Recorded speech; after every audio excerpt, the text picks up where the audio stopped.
What's up guys, my name is Tony, and in this video I want to walk you through the camera gear that I am carrying this year in 2025. So without further ado, let's get into it. So starting off with the camera, my main camera that I'm using for all of my photos and for a lot of my videos is the camera that I'm shooting on now, and that is the Sony a7 III. I've had this camera for probably a year now, and I upgraded from the Sony a6000. It's been perfect for everything that I need going out and taking pictures. It does really well in low light, and it also does very well in video too. I can shoot in 1080p at 120 frames per second and 4K at 30. I also use the a6000 every once in a while. Sometimes I will bring it as a backup camera, or if I want to go out and take pictures and I don't want to bring out a whole lot of gear, I just want to take a small little carrying case with me or something that I can fit in a suitcase or backpack really easily. That camera is perfect for that, and it still gets used, just not as often. I'm mostly using my a7 III.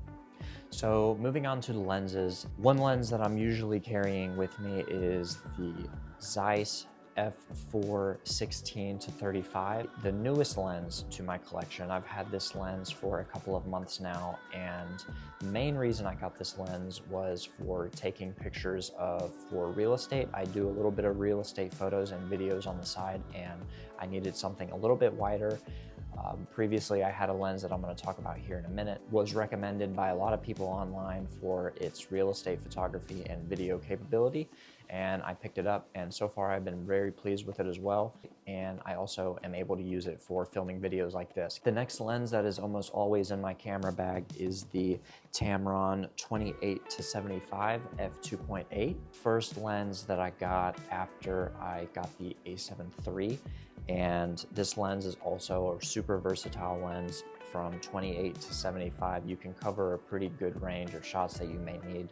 You can get pretty tight at 75, not super tight, but 75 is pretty useful for a lot of things, and then you can also get decently wide at 28. So the f2.8 also makes it a good lens for lower light conditions. So if I'm inside or if I'm shooting in low light conditions, then I will bring this camera out for sure, because the f2.8 paired with the a7 III, I don't normally have any issues with grain showing up or anything like that. So it's also a super good lens that pretty much lives in my camera bag whenever I go out to take pictures. Next, with me, I have the Sony FE 1.8, and this lens I had when I first got my a6000 camera, and I've had it since, and because it's the FE, I'm able to use it on my a7 III. I did a video a few years ago going more into depth on this lens, why I chose this lens than its OSS version. So if you want to check that video out, if you're interested in getting this lens, then I will leave that video in the description. This is also a lens that gets used a lot just because of its f1.8. I'm able to throw it on my a7 III and use it in pretty much any low light condition. Plus 50mm is a pretty good focal length that you can shoot pretty much anything with. So this lens, a7 III, a pretty good combo, and a lens that I'm using almost as often as my Tamron 28-75. Now, honorable mentions that I also have, but don't carry with me as much just because they are on the bigger side, and I'm actually on a work trip, so I didn't want to bring a whole lot of gear, and I have separate carrying cases for these lenses specifically just because of the size of them. I'm unable to fit them in my camera bag. That is the Sigma 85 f1.4 art lens. And that was a lens that I got right around the time that I got the a7 III, and probably my favorite lens that I own. It does come with a pretty hefty price tag, but the quality that you get with that f1.4 is pretty unmatched, and paired with the a7 III and lower light conditions, I have no issues. I hardly have to crank my ISO up when I'm shooting in lower light conditions just because of that f1.4. The 85mm is probably best known for its portrait taking capabilities just because of how sharp you can get the photos at f1.4, but I use it for a lot of things. Really good in creating images with bokeh, so a lot of times if I go out to shoot and it's nighttime, or if there's a lot of lights in the area, I'm able to manually focus on things that are close up and then blur out the background and get some nice bokeh shots. But overall, 85mm f1.4 by Sigma is probably my favorite lens that I own. I don't have it with me, unfortunately, just because it is a big lens and it's tough for me to carry it around a lot of the time.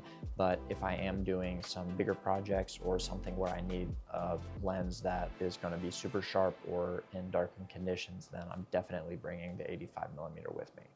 And the other lens that I have that I am not always bringing with me just because it is the biggest lens that I own, and that is the Sony 70-200 f4. And this is a lens that we picked up recently that me and my brother share. The thing is super sharp. It is not the best for low light just because it is the f4 and not the f2.8 version, but we have used it in pretty dark conditions and haven't had any issues with it, especially if you're using a tripod. Then you can slow your shutter speed down and bump the ISO up a little bit. The lens also has optical steady shot, so if you are taking video, then I recommend this lens because you can get some decently smooth footage with the lens. I'm interested in what your favorite lens is that you currently have and what lens you're looking to get next. So if you want to leave that in the comments, I'd be interested to see what you guys are using.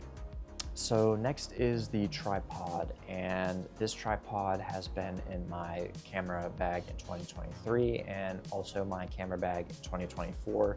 This camera bag, excuse me, I pretty much beat this thing to the ground. I actually bought it used at a camera store. I think retail it goes for just over $200, and I picked it up for, I want to say, $75.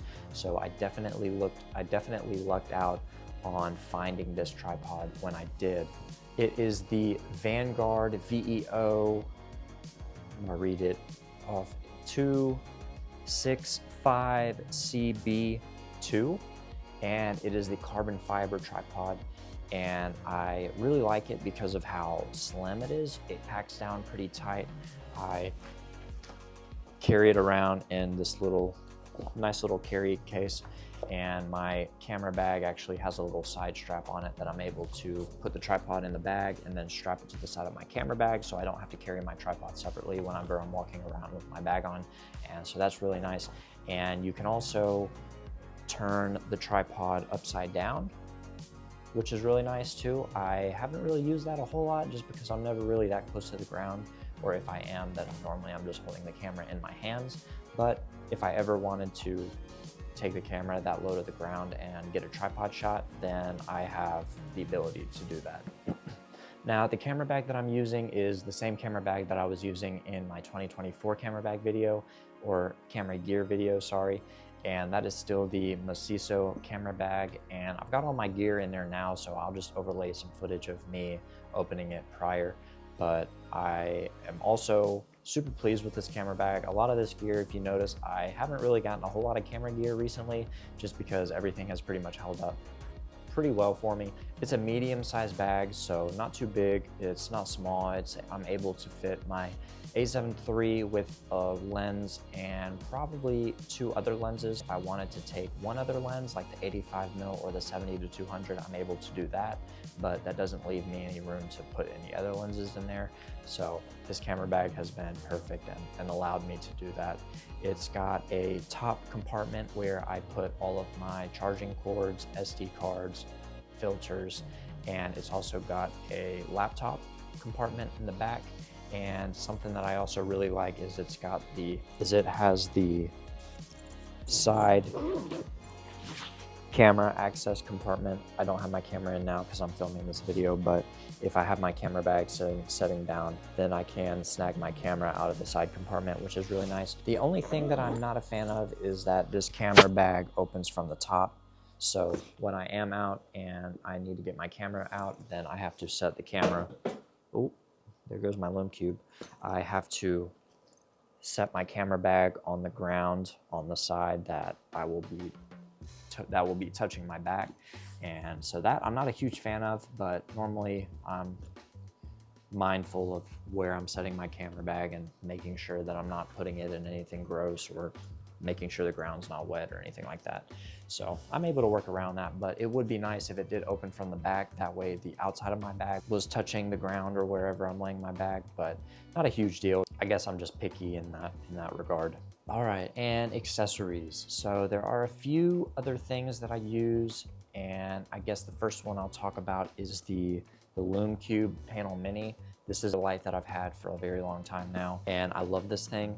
It comes with this little case on the outside to kind of soften the light. It is pretty bright if I turn it on.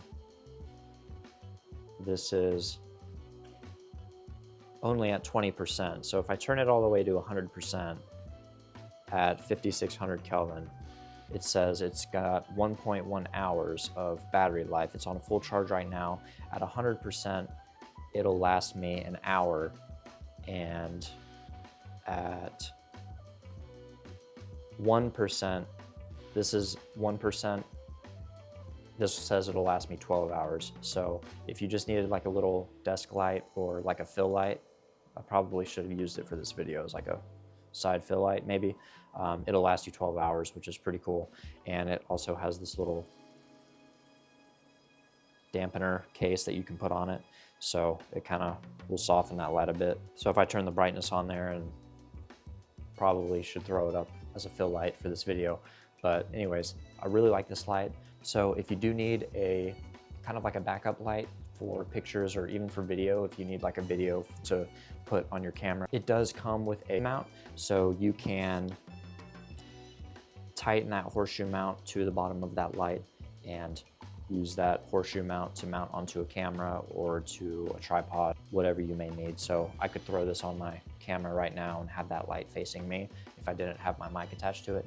But anyways, I love this light. If you are looking for a light, I definitely recommend the Lume Cube Panel Mini.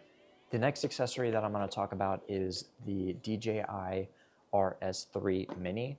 Now, I don't use that for a lot of my videos, but if I am taking videos for somebody, or if I am doing like a more cinematic video or just something for fun, then I will bring it out. And I actually did a video on the DJI RS3 Mini when I originally got it, so I will leave that linked below as well if you want to check out my first initial thoughts on the RS3 Mini. I've actually gotten to use it a little bit more since then, so I'm probably due for an updated video on the gimbal, but if you are interested in the meantime, then I'll leave that linked below. So definitely a fan of the RS3 Mini, and if you are looking for a gimbal and you are on a budget, then I would definitely recommend that one to you. And lastly, the accessory that I will talk about is actually the mic that I'm using, Hollyland Lark M1 mic. And this, I actually came across a YouTube video comparing this mic to the DJI Rode, or I believe it's the DJI Go mic. And they kind of did a comparison on, I want to say $150, I think it might even be $200, the DJI mic compared to the Hollyland mic, and the Lark M1 kit is just under $100. You can buy the same mic with a charging case, and it comes with two of these little lavalier mics. You have one, it comes with one, I'm blanking on the word they use for it, but like a home piece that attaches to your camera that you plug into the mic outlet, and you get two of the little lavalier mics, and that one I believe is just over $100. But for a lavalier mic, the quality that you get with this for under $100 is pretty unmatched, and I have been super pleased with it. It's got a noise canceling setting, so this green light on there right now is canceling out the background noise. So if I turn it off, this is what it sounds like with the noise canceling off. The AC is on right next to me. You can probably hear it now. And this is it with that noise canceling on. So I'm sure that the difference is going to be pretty big once I pull it up in editing. The only thing that is kind of a pain with using these mics, and I'm not sure if this is the case for all of the lavalier mics or if it's just for this one specifically, but whenever I bring my video into Final Cut Pro, the editing software that I use to edit my videos, and I'm using this microphone to record the audio, it only records in one channel. So what I mean by that is when you're listening with headphones on, it will only be playing in one ear and not the other. And I think I read something where a lot of lavalier mics they only record on one channel instead of recording in both channels. And so every time I go in and edit the videos, I have to duplicate the channel so that it'll match on the left and the right, because it doesn't record in both. So I have to edit that every single time, but I can just select all my clips and do it in 2 or 3 clicks, which takes 30 seconds to do. So it's really not that big of a deal, but I do have to remember that when I am taking video and I'm using this mic, that I have to do that in editing, or else my final video will be lopsided on the audio part. So I just have to do my part in remembering to make sure that I get that fixed whenever I am using this microphone. But other than that, the quality that I get with this microphone is pretty amazing, and I've been super happy with this microphone. Well, I hope you enjoyed this video, and I'm interested to see what you guys think of my setup, any of the same gear that I'm using, or if you're looking at getting any of the gear that I'm using. I'd be interested to see what your thoughts are, so please feel free to leave a comment and I'll get back to you on that. In the meantime, I hope you enjoyed this video. Please help the video out by liking. If you guys are interested in camera gear and photography and videography, then make sure you stick along. By no means no expert in any of this. I just enjoy doing it on the side. So with all that being said, I hope you guys enjoyed this video, and I'll see you guys in the next one.